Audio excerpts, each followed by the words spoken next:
काय झालं, तब्येत फारच वीक झाली. काय सांगू डॉक्टर, काही दिवसांपासून अंग दुखतंय, जेवणात चव नाही लागत, थकवा येतोय आणि चक्कर पण येते. बरं मला सांगा, तुम्ही जेवण तर वेळेवर घेत आहात ना? नाही, जेवण वेळेवर नाही घेत. जेवणाच्या 1-2 तास मागे पुढे होतं आणि कधी कधी कामामुळे तर जेवणच होत नाही. अच्छा, मला ही सर्व लक्षणं ना क्षुधावेग धारणेची दिसतात.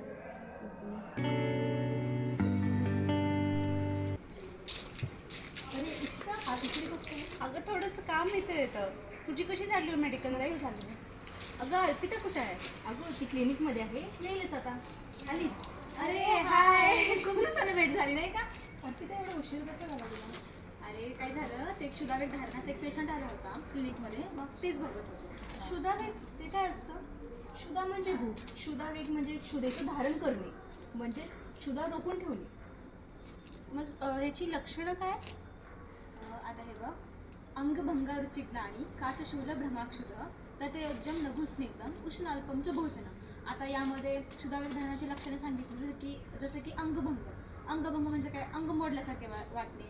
अरुची म्हणजे चव लागत नाही, काही पण खाल्लं ना चव नाही लागत आपल्याला.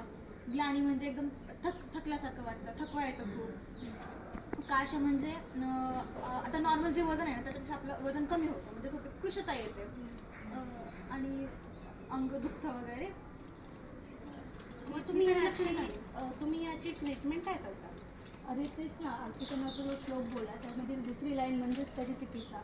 तत्रयोज्यम लघुस्निग्धम उष्णम अल्पमच भोजनम. म्हणजे त्याच्यामध्ये तुम्ही स्निग्ध आहार घेऊ शकता, जसे दूध, दही, उष्ण आहार, तसेच लघु. हीच त्याची चिकित्सा आहे.